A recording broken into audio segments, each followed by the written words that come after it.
Yeah విప్రకాష్ గారు ఏమంటారు ఇప్పుడు ఈటల రాజేందర్ గారు 29వ తేదీ నాతో లైవ్ లోనే చెప్పారు, డబ్బులు వేస్ట్ చేసుకోకండి, డబ్బులు ఊరికే రావు.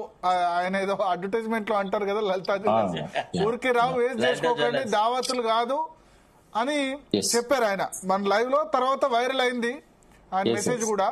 ఇప్పుడు మనకు అందిన అంచనాల ప్రకారం 400 కోట్లు ప్రజలకు మిగిలినాయి. ఎక్సైజ్ ఆఫీసర్ చెప్పిండని చెప్పారు కదా.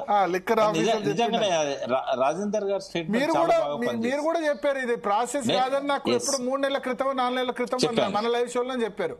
చెప్పాను, శరత్ గారు కూడా చెప్పారు, ఇవి నిలబడవు. ఎందుకంటే రాజ్యాంగం గురించి చట్టం గురించి ఏమాత్రం అవగాహన ఉన్న వాళ్ళకైనా ఇది స్పష్టంగా తెలుసు. ఇది చిరంజీవి గారు కూడా ఇప్పుడు మన మధ్యలో ఉన్నారు, వారు కూడా చెప్తూ వస్తున్నారు ఇది ప్రాపర్ పద్ధతిలో రావాలి తప్ప ఇట్లా జరగదు అని చెప్పి. మా జాదుల సీనాలో కూడా ఉన్నట్టున్నాడు, మరి ఆయన పండుగ చేసుకున్నాడు, పూలు జరుపుకున్నాడు.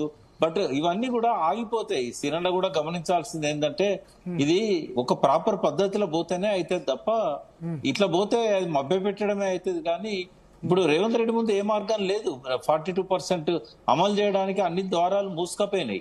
ఆయన తన తప్పు ప్రజలకు బట్టబయలైంది, ఇంకా వేరే పద్ధతి ఏం లేదు. ఇప్పుడు ఎలక్షన్ కొంత పోస్ట్పోన్ అవుతుండొచ్చు, ఎలక్షన్ కమిషన్ ప్రభుత్వం యొక్క డైరెక్షన్ కోసం వెయిట్ చేస్తుండొచ్చు, రిజర్వేషన్ పాలసీ గురించి ఇంకొక జీవో ఇష్యూ చేయమని అడగచ్చు, లేదా స్టేటస్ కో లాస్ట్ టైం ఏ రకంగానైతే రిజర్వేషన్స్ ఉండేనో అదే పద్ధతిలో కండక్ట్ చేయమని హైకోర్టు కూడా సూచించవచ్చు ప్రభుత్వానికి.